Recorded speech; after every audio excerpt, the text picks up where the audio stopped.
La paix du Seigneur soit avec vous. Amen. Nous rendons grâce à l'Éternel pour cette nouvelle occasion d'arracher des points devant lui qu'il nous accorde. Il a continué d'arroser la terre de toutes choses nécessaires et indispensables pour que la vie et la piété soient possibles. Il s'est penché encore sur la terre pour arroser les hommes, les bêtes, les arbres, la terre elle-même. Je dis bien de tous les dons de sa bonté qui sont nécessaires et indispensables pour la vie et la piété. Il nous a donc accordé la grâce d'en avoir part. Je lui en suis infiniment reconnaissant. Et je voudrais donc profiter de cette nouvelle occasion que l'Éternel nous accorde de nous réunir pour nous faire entendre des choses qui sont de nature à nous permettre de réjouir davantage le cœur de Dieu. Quand on vient sur la terre, c'est un endroit que Dieu a enrichi par toute la diversité qu'il inonde. Dieu a enrichi la terre. Elle est au comble des biens et des maux. Et chaque personne qui vient sur la terre a un regard qui se porte sur quelque chose. Si le regard de tous se détourne de ce qui est douloureux, de ce qui est pénible, mais dans le jardin, quand Dieu présentait le jardin à l'homme, il lui disait que, attention, il y a des arbres dans le jardin. Je lui dis qu'il y a une diversité de biens dans le jardin, mais il y a là qui ont un éclat, mais qui en réalité, par la nature, ne sont pas bien. Ne te laisse pas attirer par ce qui a un éclat qui est passager. Quand le serpent vient donc parler à la femme et lui présente un bien dans le jardin qui était vraiment, selon le jugement de l'homme, qui est un étranger dans le jardin de Dieu. Quand Dieu faisait le monde, l'homme n'y était pas. L'homme a trouvé que Dieu avait déjà tout fait. Tout était mis en place. Selon son jugement, la femme a trouvé que le fruit à lui proposé par l'ennemi était d'abord beau. Il était beau. Beau.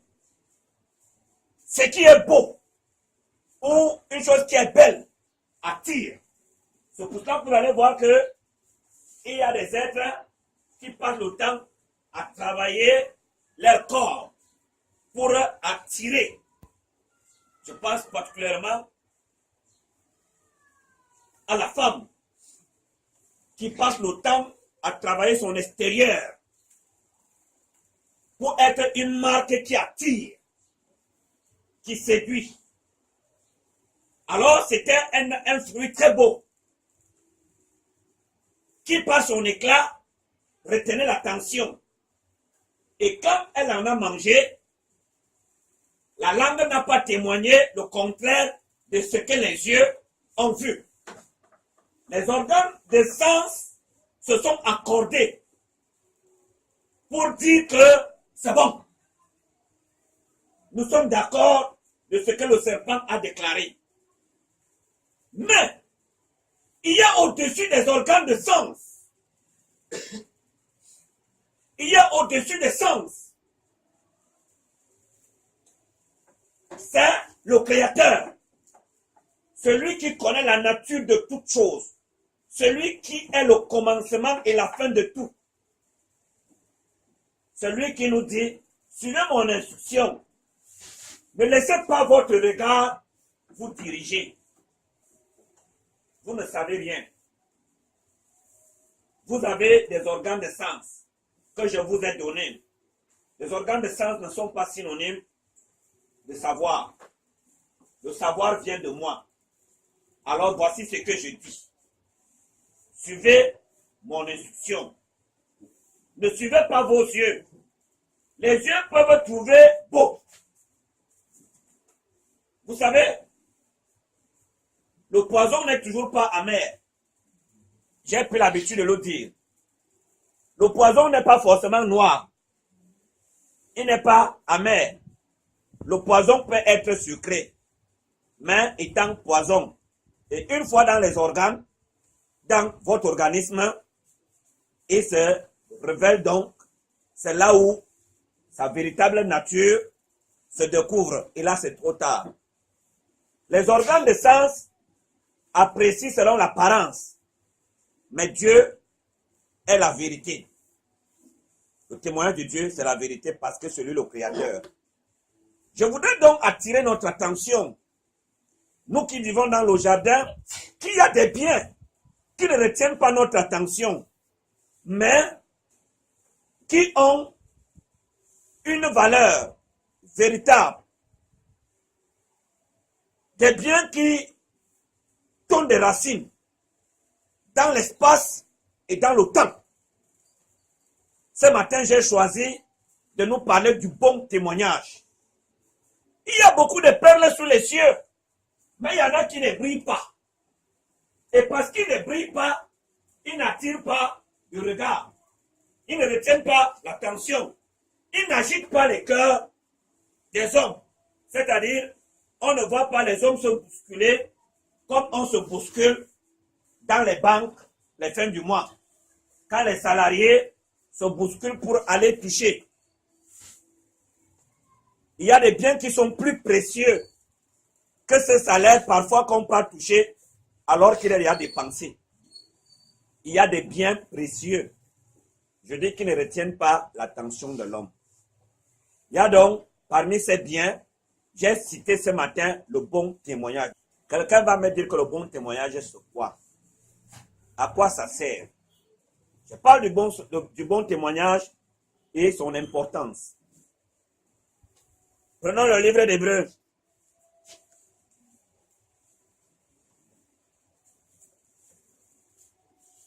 Nous allons prendre le chapitre 12. Si vous voulez, on peut commencer la lecture au chapitre 11. Les deux derniers versets du chapitre 11, suivi du premier verset du chapitre 12. Le livre d'Hébreux. Hébreux 11, verset 39 et Hébreux 12, verset 30. Tous ceux-là, à la foi desquels il a été rendu témoignage, n'ont pas obtenu ce qui leur était promis. Dieu ayant en vue quelque chose de meilleur pour nous, afin qu'ils ne parviennent pas sans nous à la perfection. Nous donc aussi, puisque nous sommes environnés d'une si grande nuée de témoins, rejetons tout fardeau et le péché qui nous environne si facilement, et courons avec persévérance dans la carrière qui nous est ouverte. Que Dieu te bénisse. Il dit, tous ceux-là qui avaient reçu par leur foi un bon témoignage n'ont pas obtenu ce qui leur avait été promis, car Dieu avait en vue quelque chose de meilleur pour nous, afin qu'ils ne parviennent pas sans nous à la perfection. Nous donc aussi, puisque nous sommes environnés d'une si grande nuée de témoins, rejetons tout fardeau et le péché qui nous enveloppe si facilement et courons avec persévérance l'épreuve qui nous est proposée. Plus bas, il continue en disant que les yeux fixés sur Jésus, qui est l'auteur de la foi et qui l'amène à la perfection.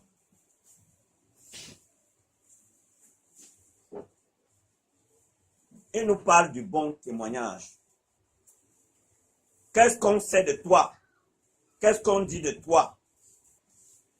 Tes actes parlent, ta conduite parle, tes comportements, ta langue. Partout où tu passes, quel est le parfum que tu reprends?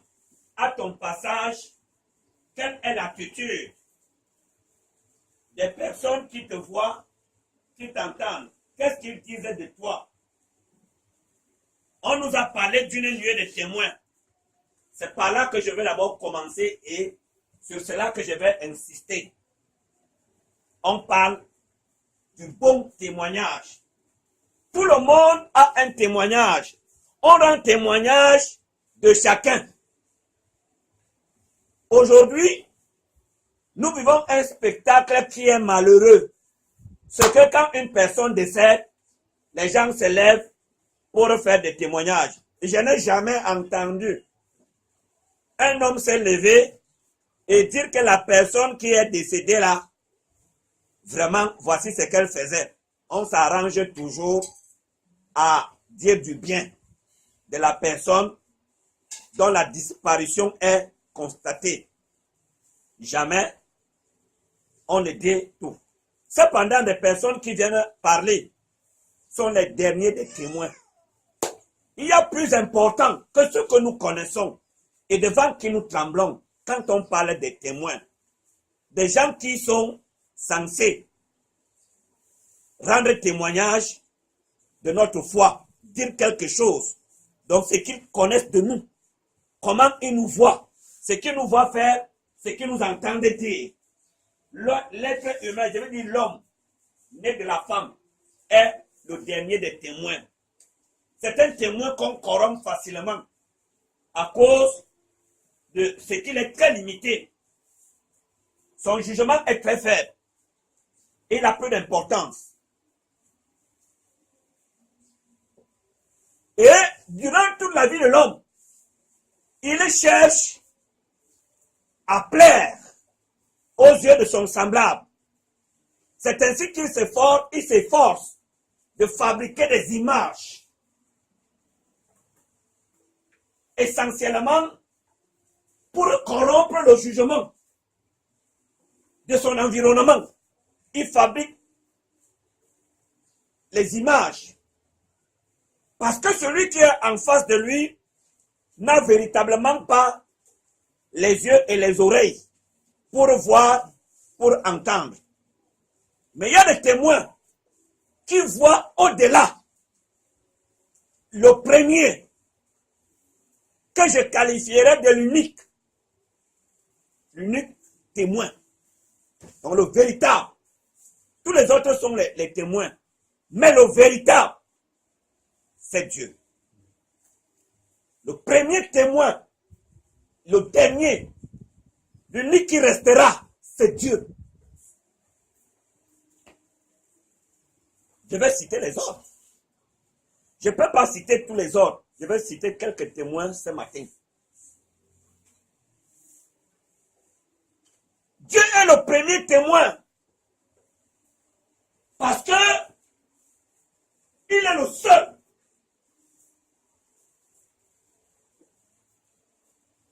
qui pénètre la pensée et les sentiments. Dans le psaume, dans les psaumes, dans le livre de Jérémie, Dieu ne cesse de dire que moi je sonde les reins.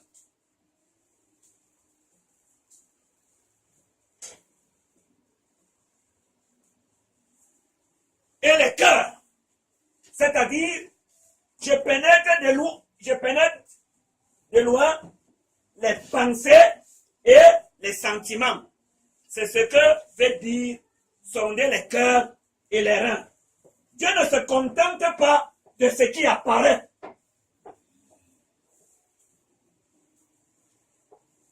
Ce qu'on a remarqué sur l'attitude des pharisiens, qui avaient pris l'habitude de paraître ce qu'ils n'étaient pas. Et à cause de cela, ils se sont ravis. Une foule de témoignages. Des témoignages qui concordaient. Qu'ils étaient vraiment très saints. Tous ceux qui les voyaient étaient complexés. Mais celui dont le jugement ne se trompe, ne peut se tromper, c'est Dieu. Quand il rendait témoignage à ces hommes, il disait qu'ils sont des tombeaux blanchis. Donc l'extérieur ne révèle pas ou ne laisse pas connaître ce qui est caché à l'intérieur. Jésus disait donc que ces serviteurs, ces hommes qui se déclaraient serviteurs de Dieu et qui bénéficiaient d'un très grand respect, d'un profond respect de la part de leurs semblables, étaient des fûts vides. C'était des fûts vides. Des tombeaux blanchis. C'était des hypocrites. Quand il fallait exercer sur eux le vrai jugement, Dieu connaissait leurs pensées et il connaissait leur cœur. Ce qu'on appelle ici la moralité. Vous comprenez, non? Leur comportement était ce qu'on appelle la moralité. Bien que l'évangile ait une moralité, ce n'était pas le fruit de la sémence de Dieu, mais c'était une simple manière de se garder de certaines actions du corps. Il se privait, il se contrôlait, je ne fais pas telle chose, je ne fais pas ceci, je ne fais pas cela. Avant de manger, je me lave les mains parce que on appelle ça la moralité. La morale de l'évangile. Ça, nous le reconnaissons. Mais ce que ces hommes faisaient, c'était juste pour paraître. Mais le dedans était pourri. Jésus les connaissait parfaitement. Il leur disait que hypocrite, vous faites ceci. Hypocrite, vous faites cela. Hypocrite, voilà ce que vous faites. Hypocrite, voilà ce que vous dites. Hypocrite, hypocrite. Par leur langue, quand ils parlaient, tu voyais vraiment des hommes très saints. Prenons Apocalypse. Chapitre 3. À partir du verset 14. Apocalypse 3 à partir du verset 14. Écrit à l'ange de l'église de Laodicée. Voici ce que dit l'Amen, le témoin fidèle et véritable, le principe de la création de Dieu. Je connais tes œuvres. Je sais que tu n'es ni froid ni bouillant. Puisses-tu être froid ou bouillant. Ainsi, parce que tu es tiède et que tu n'es ni froid ni bouillant, je te vomirai de ma bouche. Reprends la lecture. Écrit à l'ange de l'église de Laodicée. Voici ce que dit l'Amen, le témoin fidèle et véritable, le principe de la création de Dieu. Voici ce que dit l'Amen. L'Amen, on n'examine pas. On ne fait pas appel. Il y a des jugements qui sont prononcés par des juges. Et après, ceux qui ont été condamnés par ce juge font appel. Ils remettent en cause la décision prononcée par le juge. Mais l'Amen, c'est sans appel. Voici ce que dit celui qui parle et on n'examine pas. On écoute, on dit Amen. Celui qui connaît tout, le passé, le présent, l'avenir, le roi des profondeurs. Voilà son témoignage. Tu as paru juste. Tu as paru une église glorieuse. Voilà comment on te considère. Mais voici ce que tu es. Celui à qui tout appartient, qui connaît toutes choses. Dieu. Je connais tes œuvres. Je connais tes œuvres. On ne m'a pas dit. Il ne dit pas qu'on m'a parlé de tes œuvres. Je connais. Je connais tes œuvres. Je connais tes œuvres. Celui qui te voit quand tu ne sais pas qui te voit. Celui qui est avec toi quand tu ne sais pas qu'il est avec toi. Quand tu penses dans ton cœur, personne ne te voit. Qui entend la voix de tes pensées qu'il entend. Ça, quand Jésus était avec les pharisiens, quand il parlait, regarde, il vous a des hypocrites. Il tend seulement un petit piège, comme il connaissait tout ce qu'il faisait en secret. Il est celui qui jette la pierre. Vous n'avez jamais confessé le péché devant ces gens, non? Il vous connaît comme très saint. Maintenant, je dis donc que celui dans toute la foule qui n'a jamais péché, jette au premier la pierre. Tout le peuple attendait que ce soit les sacrificateurs, les docteurs là qui jettent la pierre. Mais le peuple était étonné que c'est d'abord le souverain sacrificateur qui s'est levé pour partir. Ensuite, son adjoint et tous les docteurs de la loi qui étaient là. Et le peuple les a suivis. Alléluia. Le peuple voulait se cacher derrière la sainteté. C'est-à-dire qu'ils jetaient la pierre. C'est que oui, cette femme est criminelle. Comme ils ont jeté la pierre, on continue seulement. C'est-à-dire que je veux que le coup d'envoi soit donné par le sang. Par le sang péché. Jésus connaissait leur attachement au bien. Il a dit que qui parmi vous, si sa brebis tombe dans la faute, ne va pas la retirer. C'est celui qui peut le faire lever la main. Et il s'effraie.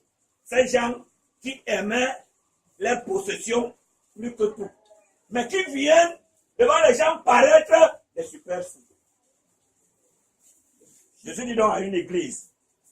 Les pentecôtistes disent qu'ils sont l'église de Laodicée. Ils disent que c'est l'âge de l'église de Laodicée. C'est l'âge de l'église de Laodicée, l'église qui a échoué. Et c'est vrai. Parce qu'ils sont quelqu'un qui prend le nom. Il écrit Assemblée des saints. À côté de lui, à 100 mètres. L'autre met que l'Assemblée des apôtres. À 200 mètres. Un autre écrit la Sainte Église. Et ils disent que c'est Dieu qui a dit. Ils font, la foi chrétienne est devenue comme un commerce. Ils ne se rendent pas compte. Mais les démons qui connaissent la vérité, les démons connaissent la vérité. C'est le deuxième témoin après Dieu que je vais vous montrer tout à l'heure. Le démon qui connaît. Les histoires que vous faites, que vous vous tenez, vous dites que démon méchant, esprit un peu machin. Il regarde et dit bon. C'est un pétant, laisse-le. C'est un fusil qui fait les bruits, ne le suit pas. Il ne représente pas une menace. Hein? Il ne représente pas une menace. Il est dans la poche. Le démon te connaît. La doctrine qu'on te prêche, Satan a entendu cette doctrine avant toi. Quand Jésus prêchait, les démons étaient là. Satan était là, il suivait. Il connaît la Bible plus que tous les hommes sur la terre. Il n'y a aucun être humain aussi intelligent qu'il soit qui connaît les écrits sacrés plus que Satan. Qu'on ne vous trompe pas. Le plus rusé de tous les animaux du champ, le plus intelligent de tous les animaux des champs. Tous les hommes qui ont vécu, on n'a jamais changé Satan. On n'a jamais renouvelé cet ange. Il n'est jamais mort pour ressusciter. Depuis le jardin d'Éden jusqu'à ce jour, il continue son action. Tous les hommes qui sont passés sur la terre ont vécu devant ses yeux. Il les connaît. Suivez-moi très bien. Quand il vient parler de la loi à Jésus, il n'a pas dit donne-moi la Bible. Vous me suivez? Il n'a pas dit donne-moi la Bible. Il dit qu'il est écrit. Satan vient parler du il est écrit à Jésus. Il lui rappelle les paroles de Dieu. Voici ce qui est dit. Si tu heurtes une pierre. Mais Satan, lui, il a la Bible. Vous avez vu Satan avec la Bible? Satan n'a pas la Bible. Il ne la porte pas. Quand il parlait à Jésus, il n'avait pas. Jésus disait que donnez-moi le livre. Il l'ouvrait et il lisait. Satan vient, il lui dit, voilà tel passage, il a dit ceci. Jésus réplique par le livre est écrit. Lui aussi, il prend le livre est écrit. Il réplique. C'est pour ça quand il envoie des gens se déguiser en an de lumière, venir parler de la part de Dieu, il connaît. Mais quand lui, il vient te parler de ce qui est écrit, il reprend. Mais il arrive quelque part, il tord seulement le sens. Il déplace la virgule. quand tu as déplacé la virgule, toute la phrase a changé le sens. Vous me comprenez, non? Là où il y avait 2 points, il met point à la ligne. Il s'en va. Ça, tout a changé. Vous-même, vous savez ce que le point à la ligne signifie. C'est ça que c'est le jeu là qu'il fait. Alors, suivez bien, Jésus dit, le témoin fidèle est le véritable. Ne peut tromper notre conscience, qui est l'un des témoins qui nous seront cités. Tu peux tromper ta mère, ton père, ton patron, ta belle-mère, ton beau-père. Tu peux tromper les animaux, tu peux tromper tout. Tu ne peux pas tromper Dieu. Il n'est jamais absent. Quand nous sommes dans les chambres, les gens sont avec nous. Quand tu viens rester ici, si tu es quelqu'un qui pratique la mesure dans la chambre avec ton épouse, est-ce que on le connaît? Dimanche matin, quand tu viens ici avec la veste bien cirée, bien parfumée, tu viens rester là, tu chantes, on dit ancien tel. Est-ce que je vois? On ne voit pas. Nous, on va dire que voter les gens de qui l'on rend un bon témoignage. Nous, on va te voter que tu es vraiment saint. Depuis qu'on te connaît, il n'y a rien à te reprocher. Mais disons à Dieu que toi qui connais les choses cachées, parle, Père. Toi qui connais les choses cachées, parle. Dis-nous ce que tu as vu, dis-nous ce que tu as entendu. C'est pour cela que Dieu a dit que le jour du jugement, il va sortir les livres. Le livre de ta vie, de tes actes, de tes paroles, de tes pensées. Il dit qu'il révélera les secrets des cœurs. C'est Dieu qui exposera les secrets des cœurs, ton intimité. Ce que tu ne partages avec personne, que personne n'imagine, ce jour, Dieu dit qu'il exposera. Mais il nous dit, n'attendons pas ce jour. Appliquons-nous donc, sachant que ce qui est caché sera exposé.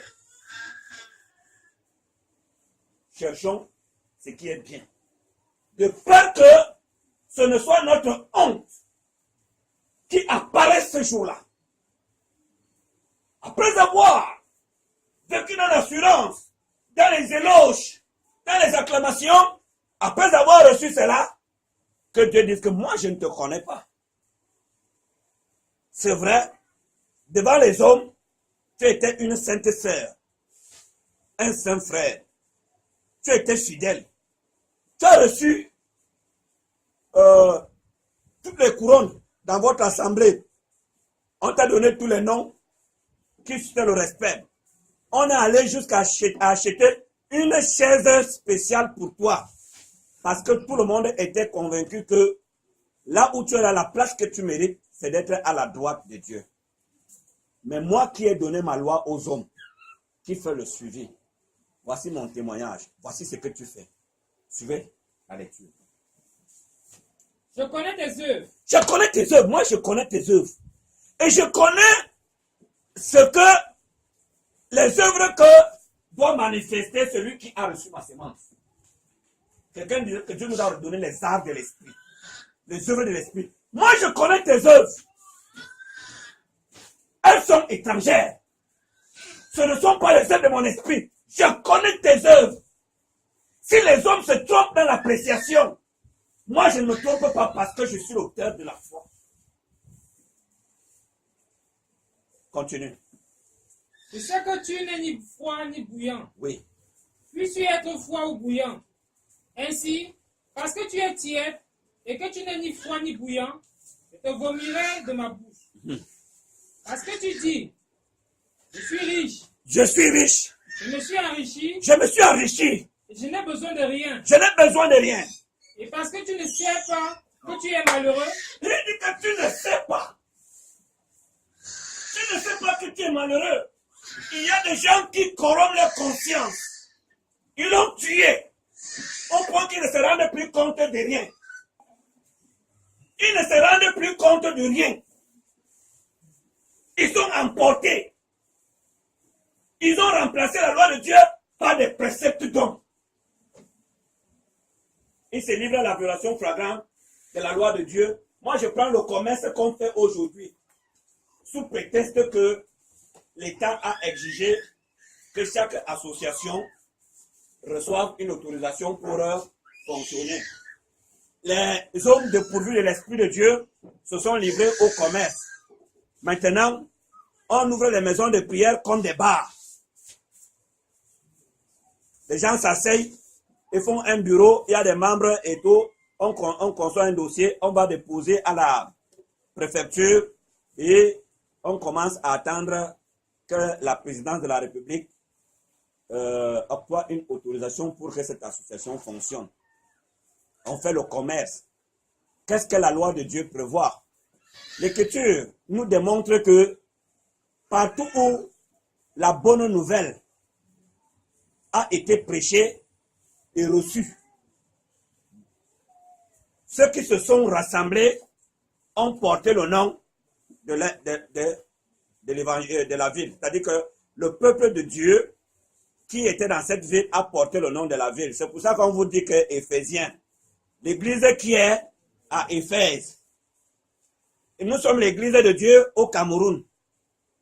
L'église de Dieu au Cameroun. Alors, ces gens profitent pour justifier. Et les noms qu'ils sont en train de donner sont des noms de rivalité. On lit la rivalité dans les noms. Moi, je dis que non, je suis l'église des apôtres. L'autre dit que non, fondation des apôtres, les saints apôtres du Seigneur Jésus. L'autre dit que non, moi c'est la vraie église de Dieu. L'autre dit que non, moi c'est la vraie église de Dieu du Cameroun. L'autre dit que non, moi je suis le plein évangile.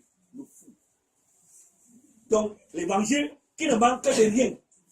Toi-même tu comprends là-bas, ce n'est pas à moi de t'expliquer. J'ai parlé, tu as compris, analyse. Je suis l'église de la Sainte Doctrine. Nous, c'est la Sainte Doctrine. Nous, c'est l'assemblée missionnaire. Jésus avait envoyé les apôtres en mission. Il a dit, allez faire de toutes les nations, mes disciples. Nous sommes assemblés de disciples. Donc, voilà ce qui se passe. Les démons de disent, vraiment, on a gagné. On a gagné.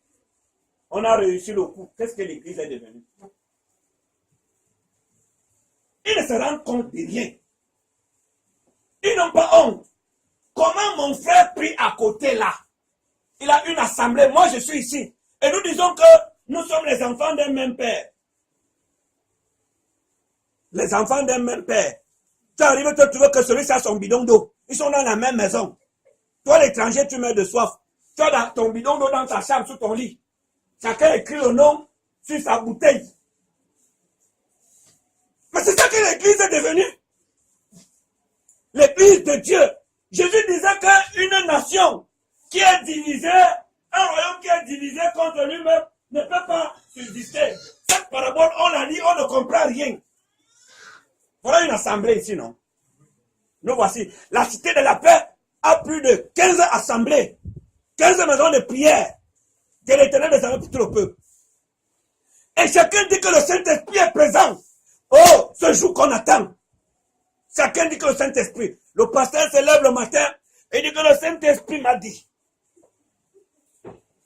Le Saint-Esprit m'a montré.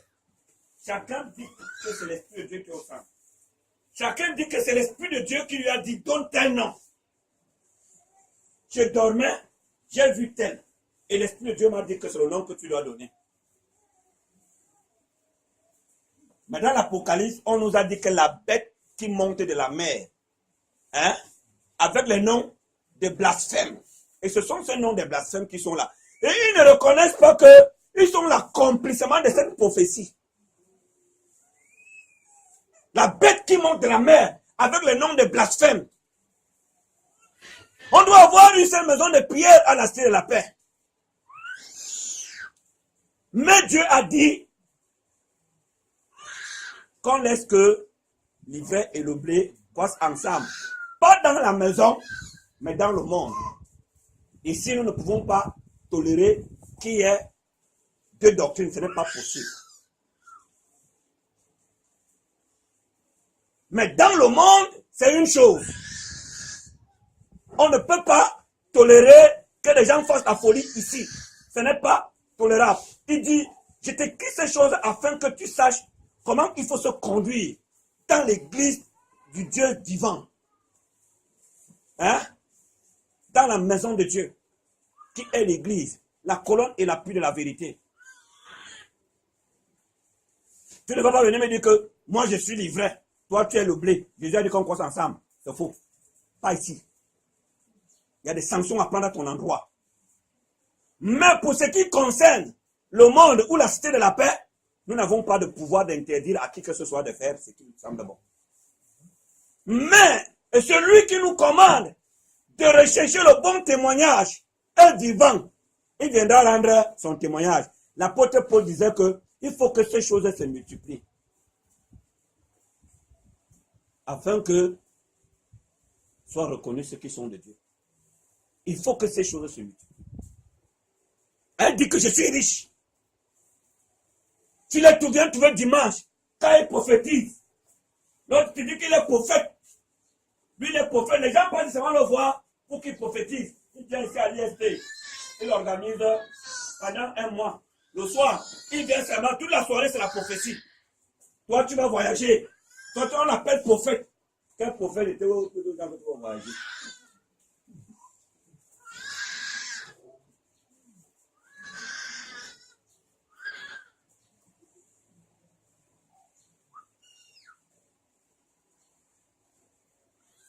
Celui-là vient dans la maison de Pierre et commence à parler en langue. Boro, boro, boro, boro, boro, boro.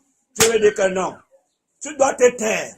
Dans la maison de prière, tu ne dois pas parler en langue. Si tu ne sais pas, tu ne peux pas interpréter. On dit tout le monde en langue. Tu veux qu'on parle. Maintenant, on apprend à écrire. C'est-à-dire qu'on vous apprend à parler en langue. C'est devenu l'anglais. On peut apprendre à parler en langue. Je parle du bon témoignage. Je vous ai dit que leur conscience est morte. Parce que ça, c'est le deuxième témoin. Ils ne se rendent compte de rien.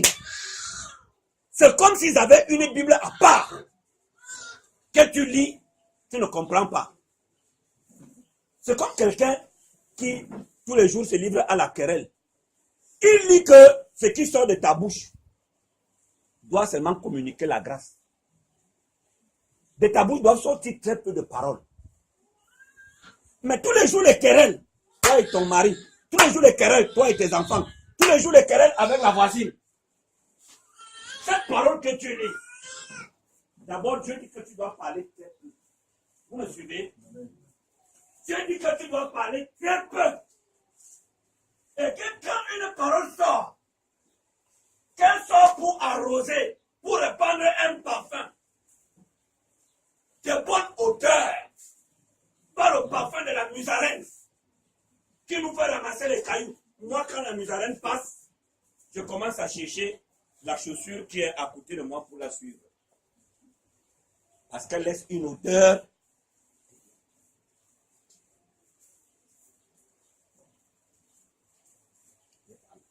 Mais quand la conscience est morte, tu te rends compte de rien. Mais Dieu dit que si ta conscience est morte, si les témoins qui sont tout autour de toi ne peuvent rien te dire, moi, je te dis que tu dis être riche, mais tu es pauvre. Et ta pauvreté, c'est même la misère. Continue. Et parce que tu ne sais pas que tu es malheureux, misérable. Voilà. Ça, c'est l'extrême. C'est l'excès de pauvreté qu'on appelle la misère. Il dit que tu es misérable. Mais tu ne parais pas ce que tu es. Et c'est ça qui te trompe. Et ça trompe les autres. Parce qu'ils n'ont pas les yeux pour voir. Ils n'ont pas les yeux pour voir parfaitement. Moi, je ne suis pas un être humain. Je te connais. Je te vois entièrement. Je n'ai pas besoin que tu as là, enlève tes vêtements. Quand tu vas chez un médecin, tu lui dis que tu as la chaude épice. Et tu dis que baisse le pantalon. Tu ne dis pas que baisse le pantalon. Pour que je découvre ta nudité. Non. Je te connais. Il te dit que là, toi, tu as ceci, tu as cela. Tu es misérable. Dieu lui parle, continue. Pauvre, aveugle et nu. Je te conseille d'acheter de moi de l'or éprouvé par le feu. Tu es aveugle et nu. Tu es nu. Mais tu as cependant les vêtements. On te voit avec les vestes tous les jours. Tu portes les colorants. Mais tu es nu. Et tu es les gens, tu es devant les gens qui ne voient pas ta nudité alors que tu es nu. Mais personne ne voit que tu es nu. Je connais tes œuvres. Tu n'as pas les œuvres des saints. Tu n'as pas revêtu les œuvres des saints. Les œuvres de mon esprit, où sont-elles? Aucune. Je te connais, tu es nu. Non, je n'ai jamais marché nu. Et les pharisiens disent que je n'ai jamais été esclave. Nous sommes les enfants d'Abraham. Dieu dit que vous êtes des esclaves. Jésus leur dit que vous êtes des esclaves. Il dit non, nous ne sommes pas des esclaves. Abraham n'a jamais été esclave. Et si on regarde, même ils ont été des esclaves en Égypte. Hein? Alors, esclaves du péché. Continue. Aveugle et nu, je te conseille d'acheter de moi de l'or éprouvé par le feu, afin que tu deviennes riche, et des vêtements blancs, afin que tu sois vêtu. Ça, c'est le témoignage de Dieu. Le témoignage que Dieu rend de cette église, c'est un mauvais témoignage. Très mauvais témoignage. Qui ne peut pas servir à attirer une personne à Dieu. Parce que l'important du témoignage, du bon témoignage, d'abord, ça nous permet d'être en communion avec Dieu et de servir à attirer à la foi et à Dieu les enfants de Dieu dispersés. C'est pour cela que l'apôtre Paul dit que le croyant, le converti, est pour les uns une odeur de vie qui mène à la vie, pour les autres une odeur de mort qui mène à la mort. Notre conduite doit répandre la bonne odeur. Je n'ai pas dit de développer des comportements qui découlent de la simple morale. Mais le fruit de la sémence de Dieu qui est venu faire de nous des nouvelles personnes et qui nous a donné les arts, les œuvres de l'esprit. Que ces œuvres de l'esprit soient manifestes partout où nous passons, qu'ils soient reconnus que nous agissons sous la conduite de l'Esprit de Dieu. Celui qui nous rend capable de faire telle ou telle chose. Ainsi, Dieu nous agrée. Nous sommes agréables à Dieu, comme je disais que le Père même, parce que je fais toujours ce qui lui est agréable. On peut avoir fait une fois, 2 fois, même 100 fois, ce qui plaît à l'Éternel. Mais ce n'est pas ce que Dieu attend. Mais Dieu attend qu'on fasse toujours ce qui lui est agréable. Je fais toujours. Je suis appliqué. Je suis fidèle. Je recherche à plaire à l'Éternel en toutes choses. Et ça, c'est un gendarme que tu places derrière toi. Ce souci de plaire à l'Éternel qui t'aide à te contrôler. Ça t'évite d'être emporté. L'homme naturel ne ressent pas cela. Il n'a pas ses désirs, il n'a pas cette envie, il n'a pas ses besoins. Il n'a que la connaissance de ses semblables. Et tout ce qu'il fait, c'est par rapport à leur regard. Quand tu évites la honte, c'est par rapport à ce que les hommes appellent honte. Mais pas ce que Dieu nous a fait connaître comme étant une honte. Hein? Ce qui fait honte à ces hommes ne nous fait pas honte. Donc, j'étais hier en train d'attendre le taxi à l'entrée où je parle. C'est devant moi qu'un jeune vient se tenir avec la jeune fille qui commence à faire des accouchements un peu partout devant moi. Je suis là. Donc, la honte. On ne connaît pas la honte. Et ça, c'est normal. Et tout le monde l'approuve. Aujourd'hui, on est d'accord. Si tu fais n'importe quoi, on applaudit même. Mais si tu rentres dans un taxi, tu dis que la paix du Seigneur de Jésus soit avec vous. On va demander au taxi de déposer. Laisse-moi ici. Laisse-moi ici. Alléluia. Laisse-moi ici. Laisse-moi ici. On a dit au taximan que laisse-moi ici. Mais qu'est-ce que tu as dit? Parce qu'on leur a dit que les gens entrent dans le taxi, Il parle de Dieu et il sous-titre l'argent. Tu as quel argent? Tu dis que la paix du Seigneur soit avec vous. La paix du Seigneur Jésus-Christ. Qu'elle soit avec vous. Et ça nous a installé nous-mêmes dans une peur, dans la méfiance. Même pour parler de l'évangile, toi-même tu dis que tout le monde, tu deviens comme un scandale, une honte. On peut forcément, si tu commences à parler de la sexualité, tout le monde est d'accord, les gens t'écoutent. Moi, je monte dans le car. Pour aller à Yaoundé, je voyage, le gars monte. Il commence à parler, il dit que le palais, la présidence, il parle des choses, il parle de Paul Biya. Après, il entre dans le vif du sujet, donc un langage possible. Tout le cas est d'accord. Personne ne dit que, n'ose dire que tu nous déranges. Il commence à leur proposer même des produits. Il dit que ça c'est pour nettoyer le palais, ça c'est pour faire que Paul Biya soit toujours. Et il donne, et les gens commencent à acheter. Ça ne me laisse pas. Mais si tu leur dis que, alléluia, soyez bénis du Seigneur. On va dire, chauffeur, non, je ne suis pas d'accord, chauffeur, je ne suis pas d'accord. Chauffeur, je ne suis pas d'accord.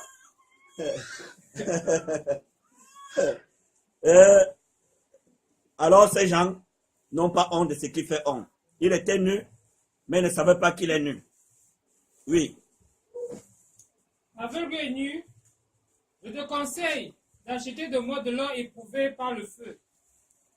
J'ai dit que je nous citais des témoins. Il faut qu'on sache qu'il y a des témoins. Prenons le livre de Luc, chapitre 4, verset 34.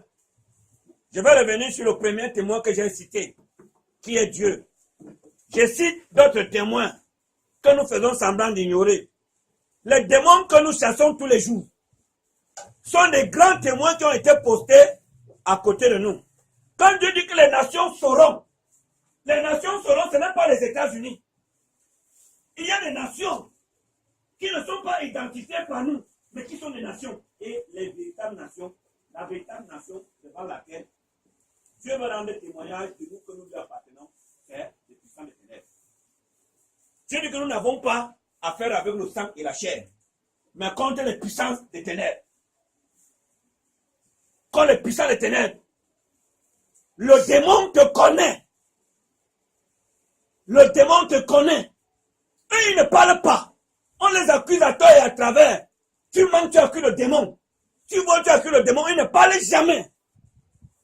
J'ai reconnu que c'est une grande qualité chez Satan.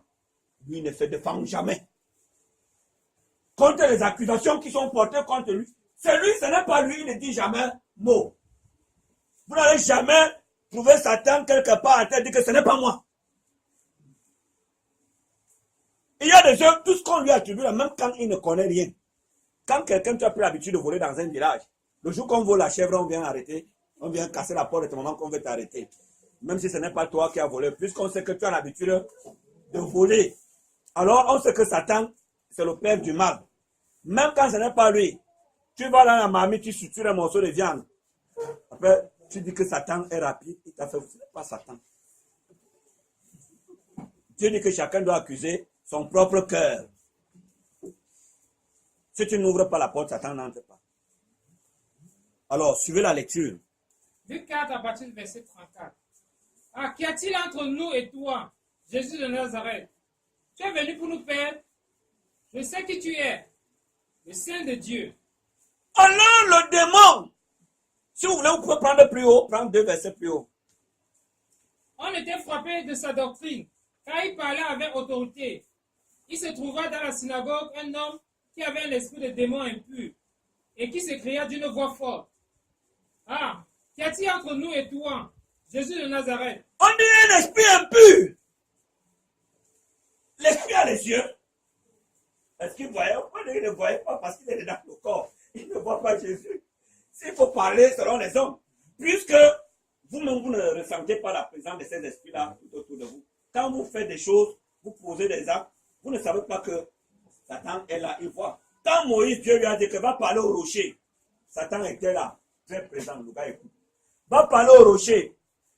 Tiens dans ta main le bâton de Moïse, d'Aaron. Parle au rocher, donne les ordres. Il vomira de l'eau pour faire abreuver mon peuple. Moïse s'est retiré, il est allé retrouver Aaron. Donne-moi le bâton. Alors on avait vers le rocher. Et c'est de ces rochers, que l'eau doit couler. Pendant qu'il parlait encore, l'eau a jailli. Le peuple a accouru, a commencé à boire. Dieu maintenant est venu dire que bon, j'ai attendu, mon peuple est satisfait. Mais moi, je ne suis pas satisfait. Tu n'as pas donné gloire à mon nom. Jésus dit que j'ai achevé l'œuvre que tu m'as donnée. J'ai glorifié ton nom. J'ai accompli les œuvres que tu m'as donné d'accomplir parmi les hommes. Donne-moi le salaire que je mérite. Moïse, je t'ai envoyé parler au rocher. Tu as frappé le rocher. Ce n'est pas ce que j'ai dit. Tu ne vas pas entrer à Canaan. Suis-moi. Suis-moi, Moïse. Voilà Canaan. Regarde. Voilà Canaan. Pendant que Moïse admirait Canaan, il dit pardon. Pardon. Pardon, il supplie l'Éternel. J'ai dit tu n'entres pas. Moïse est tombé.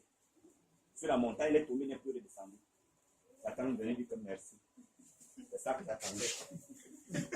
Donc, Satan dit que c'est un pécheur. Il n'a pas accompli ta volonté. Mais sa volonté, tu m'appartiens toi. C'est là où l'Écriture déclare que Dieu a envoyé Michel discuter le corps de Moïse. Il lui a dit que Satan, Dieu te réprime. Satan s'est retiré et a laissé le corps de Moïse. Il a laissé le corps de Moïse. Dans les entreprises, dans les sociétés, dans les rues, un conducteur de moteur t'énerve, tu pompes l'insulte. Dossière, ni vu ni connu, tu t'en vas. N'importe quoi. Voilà ce que tu lui as dit. Et là, tu es conscient que aucun frère n'est là, parce que c'est la présence des frères qui influence le comportement, la conduite de certains. Quand on est conscient qu'on est dans l'absence des frères, de ceux qui connaissent, qui nous connaissent, et qui savent ce qu'on est en droit d'attendre de nous, on fait les efforts nécessaires pour se préserver. Quand on est en présence de ceux-là, on fait l'effort. Mais quand on constate que leurs regards, leurs oreilles sont loin de nous, alors on peut se livrer à n'importe quoi. Oubliant que ceux-là sont des petits témoins. Parce que le démon ne connaît pas seulement, ne voit pas seulement ce que tu vas faire, mais il connaît ce que tu dois faire. Ça veut dire que tu es le Saint de Dieu, Jésus, je te connais. Je te dis, je te connais, tu es le Saint de Dieu. Tu es venu nous faire regard. Je te connais, Jésus. Il dit que je te connais. Il était au ciel. Dieu a appelé les démons pour les rassembler et dire tout ce qu'il venait se dire. Quand un ange descend du ciel, il parle, le démon entend. Jésus est né, le démon le suivait. Tout ce qui se passait, il savait que c'est le Saint enfant. Et partout il suivait. Quand Satan voulait rendre Jésus sans prix aux yeux de Dieu, il vient pour le pousser à la bêtise. Il vient parce qu'il savait que depuis qu'il se conduit là, il n'a pas encore fait ce qui lui mérite d'être disqualifié. Et de sortir de la joie de Dieu, de sortir du plaisir de Dieu. Il vient donc le pousser à le faire, pour le rendre vil aux yeux de l'Éternel. Et Jésus reconnaissait sa démarche, il disait qu'arrête, voilà, il s'est préservé. Et chaque fois, il se retirait et revenait une nouvelle fois, cherchant toujours à pousser Jésus à la faute. J'ai parlé, il y a deux témoins. J'ai parlé de Dieu, j'ai parlé des anges des ténèbres. Je ne parle même pas encore des anges saints. Je ne vais pas les citer. Mais je parle des anges déchus. Et il y a les démons, il y a plus d'anges sur la terre que d'hommes. Vous ne l'avez jamais su.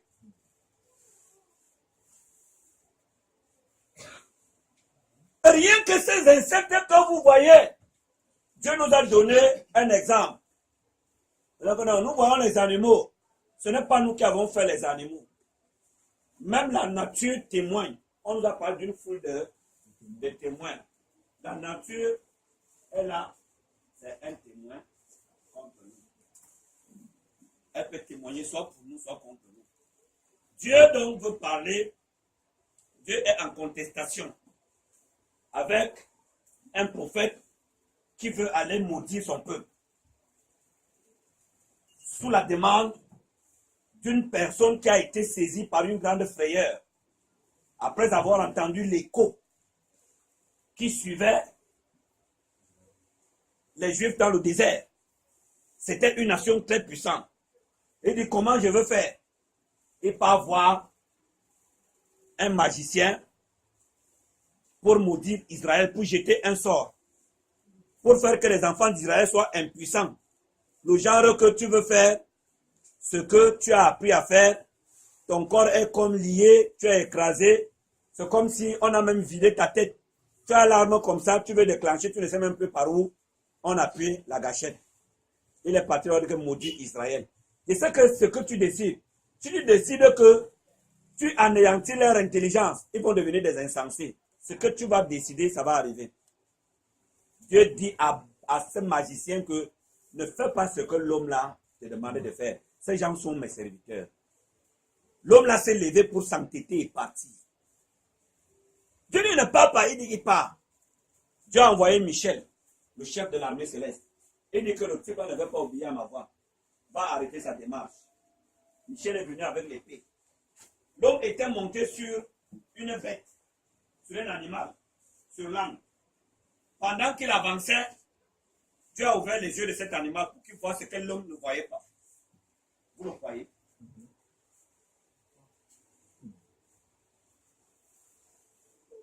L'animal voyait l'ange avec une épée.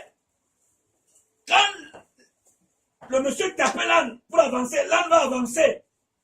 L'ange de l'Éternel lève l'épée pour couper et se retourne. Le monsieur frappe une nouvelle fois. Dit à son âne, marche, suis le chemin. Voici le chemin. L'âne veut avancer. Michel lève l'épée pour couper. L'âne se retourne et il se jette de côté. Mais le monsieur se met en colère. Dieu a dit à l'âne que dis-lui quelque chose. Il dit que depuis que tu montes sur moi, je t'ai déjà fait ça. Alléluia. Ouais. Depuis que tu montes sur moi, est-ce que tu as déjà été victime de ce qui t'arrive là?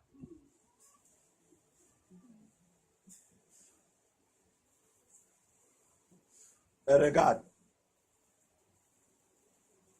Voilà un ange. On lui a dit que si ce n'était pas cette bête, tu t'aurais coupé. La bête. Jésus avait dit aux hommes que les hommes peuvent se taire et Dieu fait parler les pierres. Quand vous allez chez les marabouts, quand les gens partent chez les marabouts utilisent ces choses. Il prend la pierre, il jette la pierre à terre, il lance, et il dit les choses. Il vous dit que voilà ce qu'on dit. Voilà ce qu'on dit. Parfois, il prend le miroir. Il met le miroir. Il dit à partir du miroir. Tu regardes le même miroir, tu ne dis pas ce qu'il dit. Les êtres humains, si les créatures sont capables de le faire, à plus forte raison, Dieu, il peut venir faire parler ces planches que tu considères comme sans vie. Il dit que dis-moi, parle-moi de ce que tu connais dans cette maison. Parle. La planche ici commence à parler. Je vous dis, Dieu est Dieu. On a vu le prophète Élisée, quand les serviteurs, les enfants des prophètes sont partis emprunter une hache pour aller abattre les arbres au bord du fleuve. Pendant qu'ils abattaient les arbres, la hache est sortie de leurs mains, s'est tombée dans l'eau. Les enfants ont commencé à pleurer. Et ils peuvent faire comment pour aller dans la mer, dans le fleuve, retirer la hache de trouée. Ils pleuraient amèrement. Ils ont dit, bon, c'est vrai, c'est parti. Mais avec Dieu, Tout est possible. Allons voir l'homme de Dieu, le voyant. Ils sont allés vers Élisée en pleurant.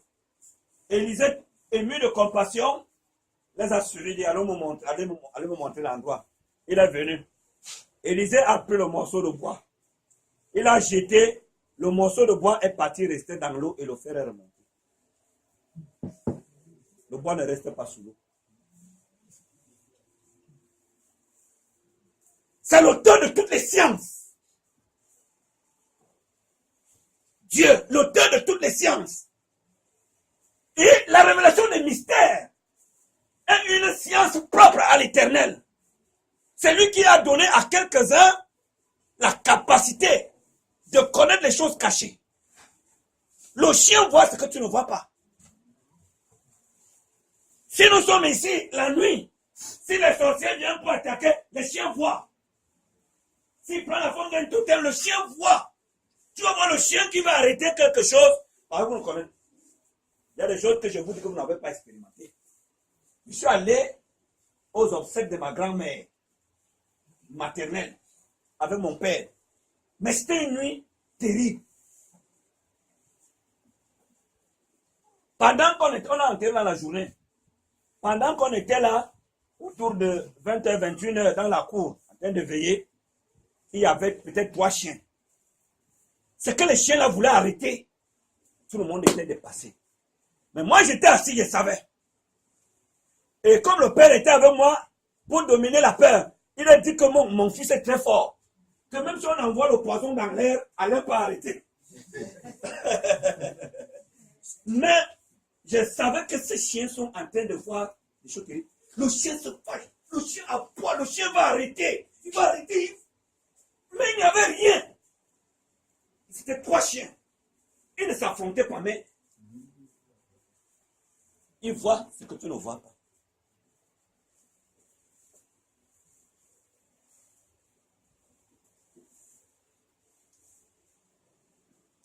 Le bon témoignage. Il est utile pour le ciel et pour la terre.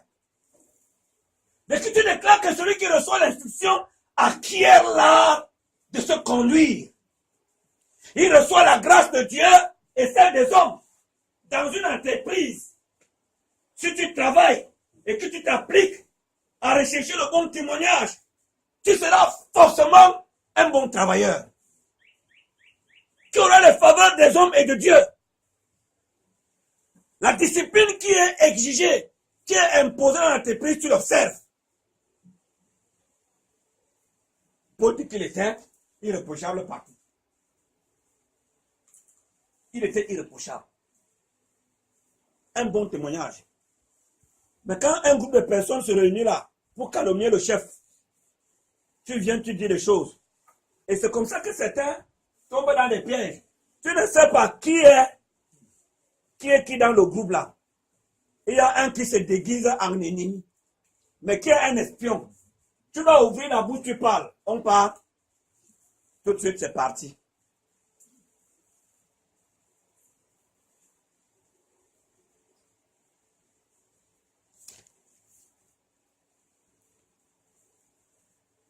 Actes des Apôtres, chapitre 19.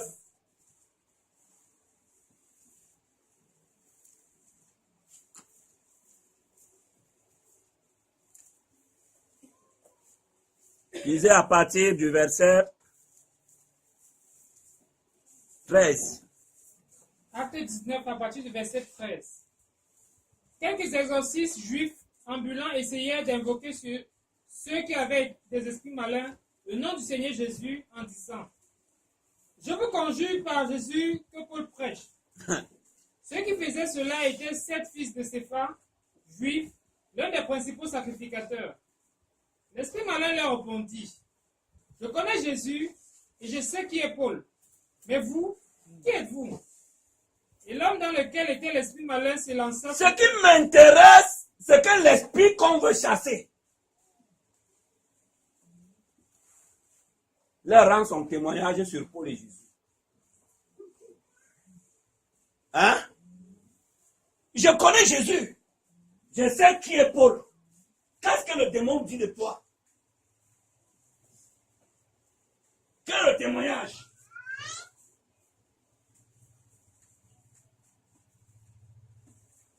C'est un bon ou c'est un mauvais témoignage? Que dit-il de toi? Que sait-il de toi? Il te classe où? Je connais Jésus. Je sais qui est Paul. C'est un démon qui parle. Moi, je le connais. Mais toi, un exorciste, toi, notre serviteur, tu veux te faire voir. Contre nous, on dit que l'esprit a dit, bon, je te donne une leçon, tu vas plus recommencer. L'esprit s'est jeté sur ces gens. Les a tabassés. Je parle du bon témoignage. Prenons 1 Thessaloniciens. 2 Corinthiens pour moi. Autant pour moi. 2 Corinthiens.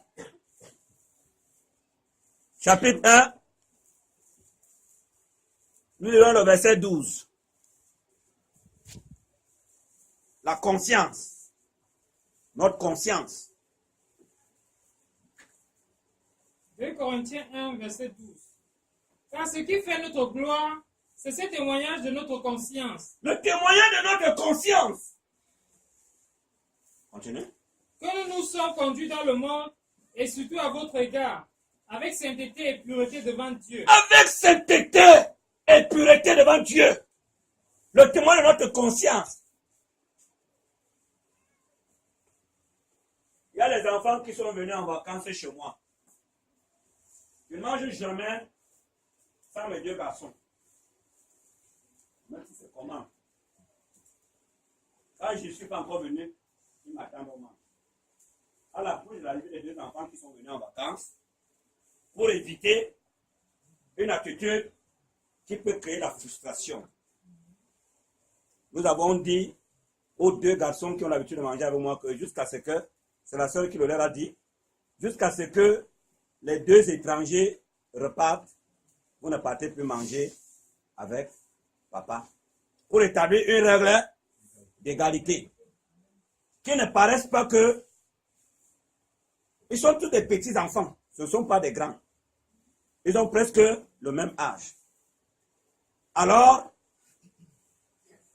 je cherche à me conduire, à me monter à leur égard quand je me monte envers ceux que j'ai accouchés, qui sont mes propres enfants. Le témoignage de ma conscience. Quand je mange, puisque je sais qu'ils ont pris plaisir à manger avec moi, je réserve une partie et j'appelle les cadres. Je dis, asseyez-vous et mangez. Sans dire que ceux-ci sont... Il y a l'ordinateur. Je me suis assis, j'ai observé que le plus petit parmi tous se produisait en maître de l'ordinateur. J'ai dit non, les 2, il va surtout attrister les 2 qui sont étrangers. Ce n'est pas bon. Ils sont tous mes enfants. J'ai dit désormais, chacun a son tour.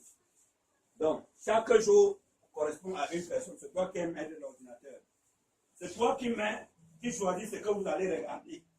J'ai établi l'ordre. J'ai commencé par le plus petit. J'ai dit que c'est toi. Demain, et ainsi de suite. On a fini par l'aîné, on a recommencé par l'aîné et ça continue et ça marche.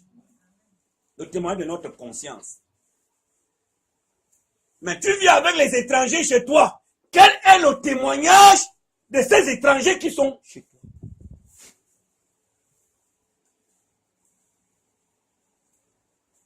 Tu peux manger dans la chambre.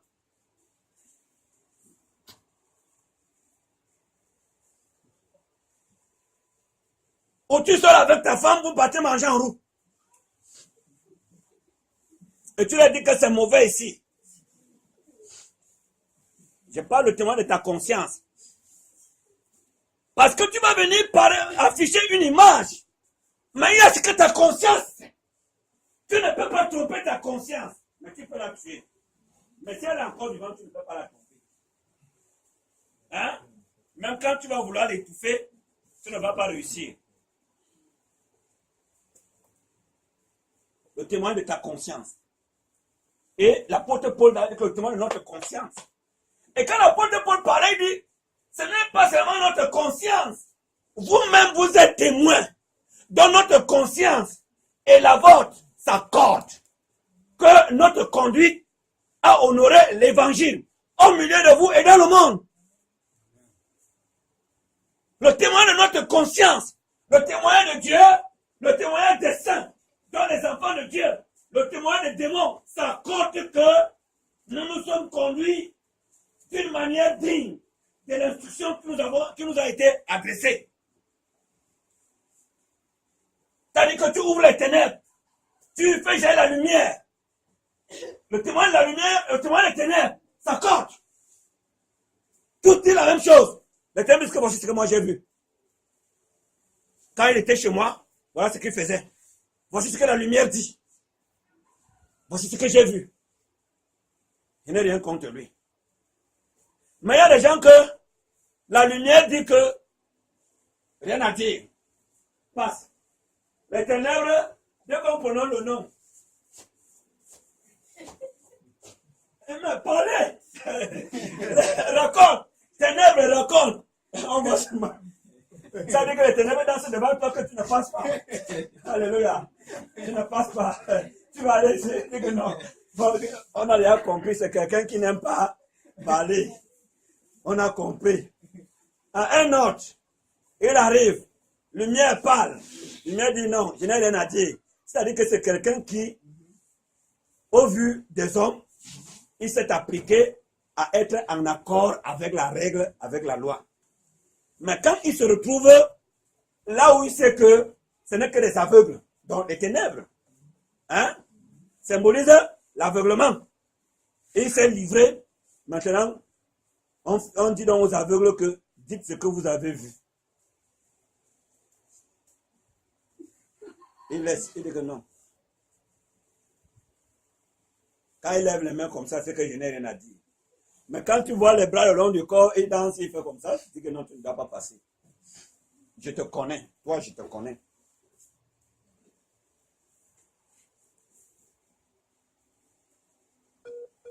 Et quand on se retrouve devant des problèmes, qu'on a des situations, notre témoignage compte. Lorsque l'intervention de Dieu est sollicitée, je voudrais nous parler de Daniel.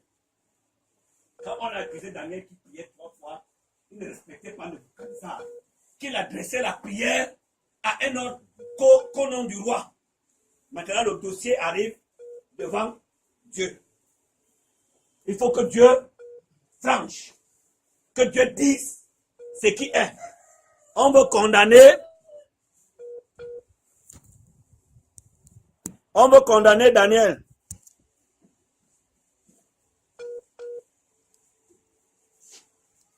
Prenons le livre de Daniel.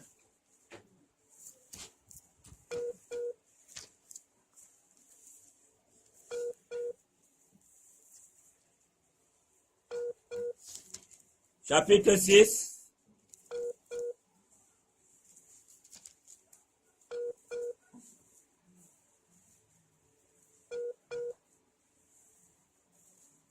À partir du verset 21. Daniel 6, à partir du verset 21. Et Daniel dit au roi, Roi, vis éternellement. Mon Dieu a envoyé son ange et fermé la gueule des lions, qui ne m'ont fait aucun mal, parce que j'ai été trouvé innocent devant lui. Et devant toi non plus, ô roi, je n'ai rien fait de mauvais. Alors le roi fut très joyeux. Il dit que... Je reprends. Et Daniel dit au roi, Oh, j'ai perdu la Roi, page. vis éternellement. Mon Dieu a envoyé son ange et fermé la gueule des lions, Continue. qui ne m'ont fait aucun mal, parce que j'ai été trouvé innocent devant lui. J'ai été trouvé innocent. Mon témoignage devant Dieu était propre. C'est la jalousie de ces gens qui me condamnent, mais ce n'est pas mon péché. J'ai pas péché, j'ai été trouvé innocent. J'ai pas de bon témoignage. Le témoignage de Daniel l'a fait sortir de la prison, de Joseph l'a fait sortir de la prison. C'était un gars très sage, un homme très sage. Et l'écho de sa sagesse parcourir les nations au point d'atteindre les oreilles d'un grand. Et c'est comme ça que Joseph va sortir de la prison. On va dire au pharaon qu'il y a quelqu'un en prison. Vous voyez? Il y a quelqu'un en prison. Je parle du bon témoignage.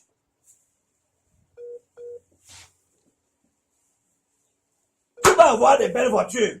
Ta belle voiture ne pourra jamais servir à défendre ta cause devant Dieu. Mais ton témoignage, les actes de valeur par lesquels tu élèves Dieu, les actes de valeur, les paroles de sagesse qui sortent de ta bouche, les soins purs que tu apportes, sans murmure, sont constamment devant Dieu. C'est constamment devant Dieu, constamment devant ses regards, constamment devant ses yeux. Il ne peut accepter que tu sois traité comme sans prix. Pas de bon témoignage.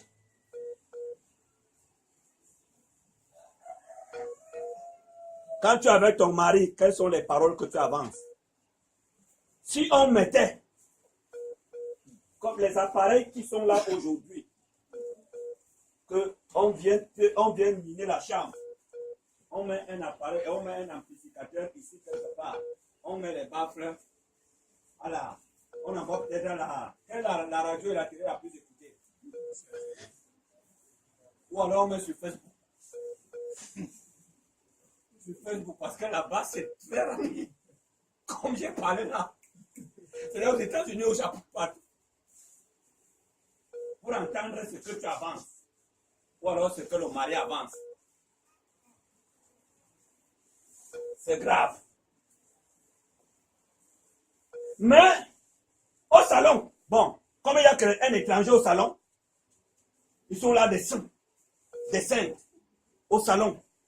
Mais si vous êtes seulement influencé par la présence des étrangers ou des hommes de l'extérieur, vous perdez votre temps.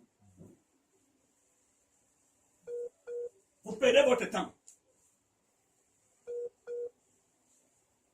L'apôtre Paul écrivait à c'était disant que ce que je veux apprendre de mes enfants,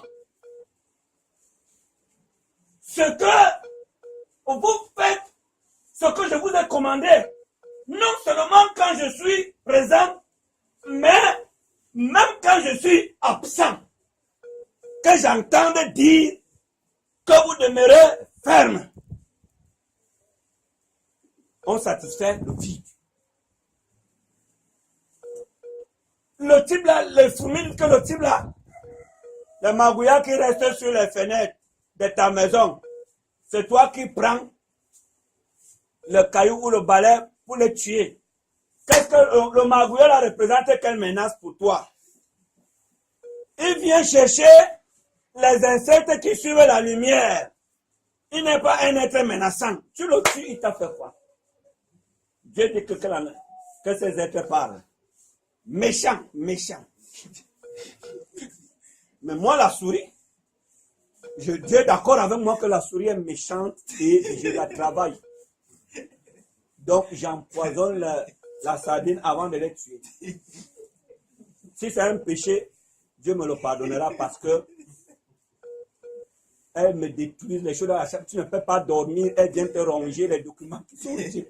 Les seaux, tu mets la nourriture dans les seaux, elle vient ronger les couvercles. Donc, ils sont menaçants et moi aussi je me présente comme une menace pour les souris. Mais une créature qui ne représente pas une menace pour moi, je ne menace pas. Le chien de quelqu'un passe, je le chasse, je ne lance pas la pierre pour qu'il crie, pour casser ses côtes. Mais vos enfants, quand le chien de trouille passe, il ramasse les pierres pour cogner sa tête. C'est un mauvais témoignage. Ce chien qui crie, le cri la monte aussi, il t'a fait quoi? Tu fais la guerre à celui qui ne te fait pas la guerre? Dans l'écriture, il faut lire ce que Dieu disait aux Juifs. Dieu se met en peine même des animaux. Tu trouves le nid d'oiseau, tu pars le casser, tu le détruis. Le nid de l'oiseau que tu détruis là, il t'a fait quoi? Quand tu passes dans la forêt, tu ne détruis que ce qui te gêne. Celui qui ne te gêne pas, tu ne le menaces pas. C'est mon témoignage. Vous ne le savez pas. Tu as donné des instructions concernant même les nids d'oiseaux. Je vous éveille pas pour vous dire que non, n'allez pas pour vous dire que soyez vraiment des serviteurs de Dieu. Soyez des hommes doux, des agneaux. Soyez des agneaux. Que votre témoignage reste sur l'espace et dans le temps. Qu'il parcourt, que l'écho parcourt des générations. Je parle du bon témoignage. Quand on parle de vous, que cela suscite des envies d'être comme vous. Que cela suscite des envies. Quel est le témoignage de l'Église? Nous sommes ici des frères. Seul de chaque frère rend témoignage. On va trouver des guerres. La soeur là, le frère là, les choses. Quel est le témoignage que les saints rendent de toi? Maintenant, les non-croyants, ce n'est pas seulement l'Église qui te juge. Dans l'Écriture, il est dit que nous devons avoir un bon témoignage devant les hommes de dehors. Ta grande sœur qui est non-croyant, que tu appelles, que tu insultes tes démons. Jésus a dit que votre parole soit assaisonnée. Chaque fois, ta grande sœur te parle, elle t'avance les choses. Tu lui dis, c'est les démons qui sont en toi. Tes démons de prostitution là. Tu es ici, tous tes égales sont partis en mariage. Tu es toujours ici dans la maison de ton père pour me faire des problèmes. Tu ne vois pas que tu es déjà vieille. Ta grande sœur, tu dis bon, je suis sans réserve ma grande sœur. C'est un lien charnel. On règle ça comme ça. Pas de bon témoin. On dit à ta grande sœur, parle. Elle dit que c'est ça l'église. Les hypocrites comme ça. Quand tu les vois chanter, j'ai ma soeur là qui m'appelle démon. Il veut te faire, toi la fille, si tu vas voir ici. Tu fais une fille dans la maison aussi. Alléluia. Et tu viens dire au pasteur, nous aussi, on prie que tu es persécuté. Tu n'es pas persécuté. Tu es sanctionné. C'est ton inconduite qui repose sur toi comme ça. Qu'est-ce que tu dis à ta grande soeur? Tu l'appelles, tu peux être mettre démon, même si elle a des démons en elle. Est-ce que tu dois en faire une insulte? La compassion voudrait que tu lui dises autre chose, mais que tu comprennes qu'elle est dominée par une force contre laquelle elle ne peut rien. Et que toi, tu mets plutôt les genoux par terre. Que veut dire que démon? Vous les païens là. Que le témoignage que les gens là rendent de toi. L'apôtre Paul dit, nous nous rendons à tous égards recommandables à toute conscience humaine comme serviteurs. À tous égards, nous nous rendons recommandables. Je te demande qu'est-ce que ta belle-mère dit de toi? Qu'est-ce que tes belles-sœurs disaient de toi depuis que tu es en mariage? Je ne veux pas qu'on me dise que querelle le matin, querelle le soir. Hein? Les filles d'aujourd'hui là, qu'est-ce que ta belle-mère dit de toi? Qu'est-ce que ton beau-père dit de toi? Tu es rude ou tu es la fille, la femme d'Ésaü? Sa belle-mère, la mère d'Ésaü lui a dit à Jacob que, hey, mon fils, regarde, les femmes de ton frère sont en voie de m'envoyer dans la tombe. N'épouse pas les filles parmi ces filles.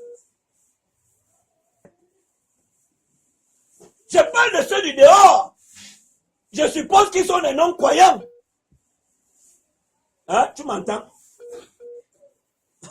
Rien. Le témoignage des gens qui sont étrangers à la pensée de Dieu. L'Écriture déclare que ceux qui vous calomnient, que ce soit la diffamation, Mais face à leur calomnie, à leur haine, à leur résistance, qui voit vos bonnes œuvres et qui glorifie Dieu au jour de ça. Qui glorifie Dieu. Quel est le témoignage? Ceux de dehors. Tes collègues disent quoi de toi? La fille a une longue bouche. Celui-là, il prend ton argent, il ne rembourse jamais. Mais ici, nous, on sait que si on t'a donné 5 francs, tu rembourses.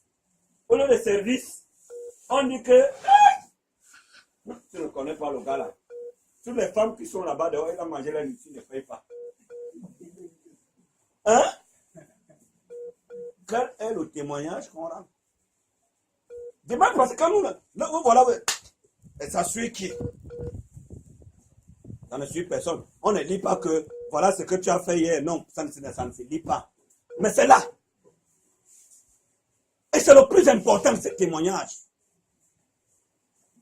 Tu peux prier 100 fois par jour.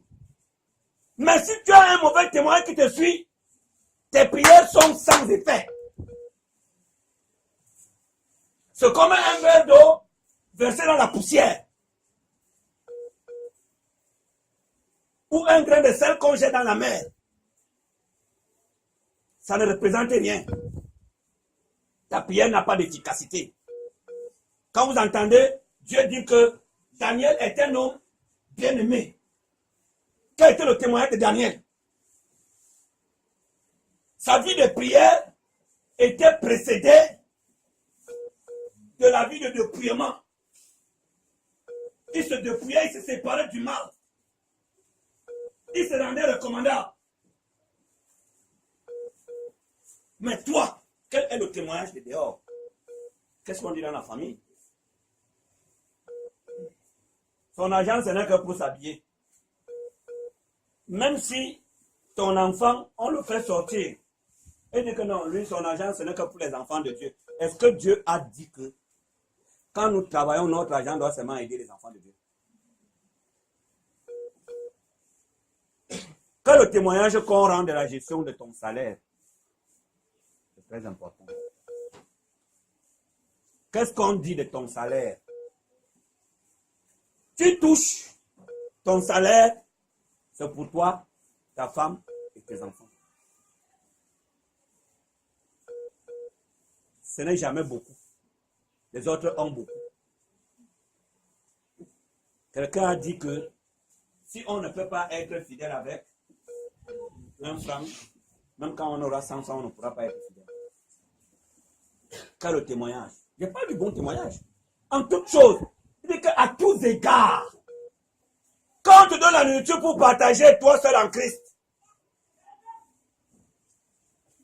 quand tes petits frères viennent, tu surcharges les plats. Tu choisis les meilleures parties des poulets, les ailes, les cuisses. Je peux peut-être citer des parties qui ne sont pas meilleures. Mais c'est ce que nous, quand on aime les cuisses, parce que c'est bien charnu. Quand tu partages et les meilleures parties, tu regardes, tu sais que c'est tel qui est venu. Voilà ce que je mets.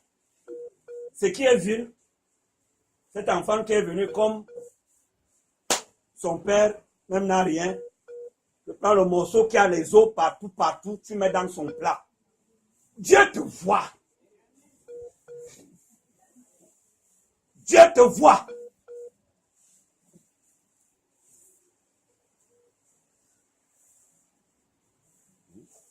Nous avons des assistances. Il faut assister des saints. Les frères qui ont des problèmes. Quand on dit assistant des frères, comment tu te comportes? Qu'est-ce que tu donnes? Qu'est-ce que tu fais? Jamais rien. Quel est le témoignage que Dieu rend de toi? Tu assistes. Tu es zéro. Quand vous allez à l'école, on vous dit des matières, votre bulletin de notes a des carreaux. Chaque carreau correspond à une matière. Et chaque matière est attribuée à un enseignant. Et chaque enseignant est censé porter la mention, sa mention, après avoir examiner votre travail. Il porte sa mention. Tu es quoi? Faible, trop faible, nul? Je ne sais pas. Il dit qu'à tous égards recommandable. Quel témoignage? Celui-là qui vient toujours, c'est quand on veut prêcher que lui, il arrive. Écoute, quand tu entends, on dit celui-là, tu entends, c'est-à-dire que l'odeur que tu laisses a suscité le dégoût. C'est le dégoût qui fait qu'ils disent que celui-là, ils n'osent même pas dire que le frère là, on dit celui-là, c'est le dégoût. C'est l'expression du dégoût qui apparaît dans ce langage. Je ne suis pas en train de soutenir que parce qu'on est dégoûté qu'on appelle celui-là. Je te dis que ce témoignage, c'est le dégoût. C'est toujours lui qui arrive en retard. Frère, est-ce que tu trouves bon que tel continue d'intervenir? Quand tu vois un frère qui vient te voir que vraiment, il est toujours en retard.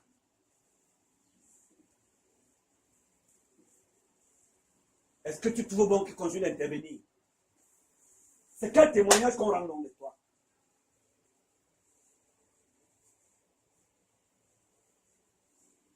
Et que tu déclares que ne faisons pas seulement ce qui nous plaît. Hein? C'est dans le livre de... On va lire un passage là.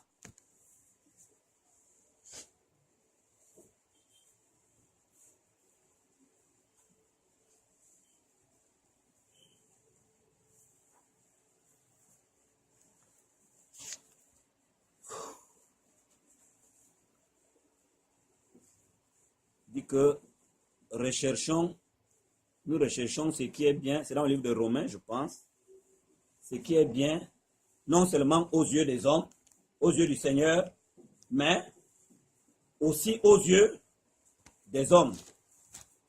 Excusez-moi vraiment,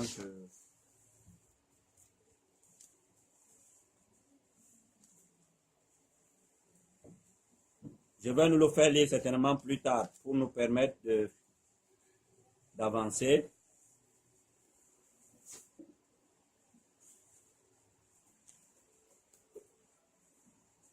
Là, pendant que j'y pense, il y a beaucoup de passages qui viennent, donc je ne vais pas perdre le temps.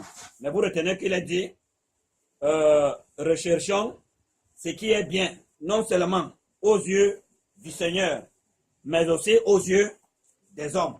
C'est ce que l'Écriture déclare.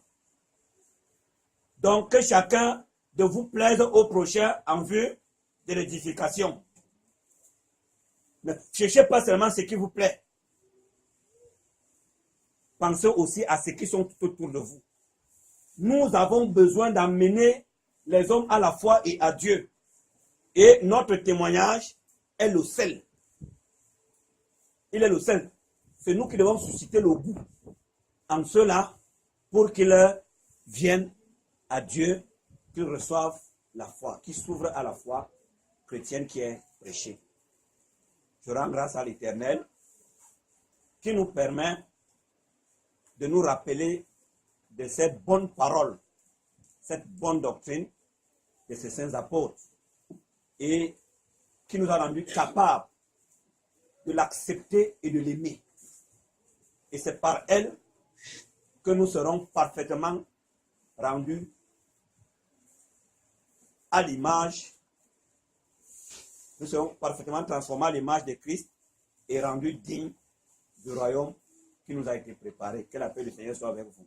Amen.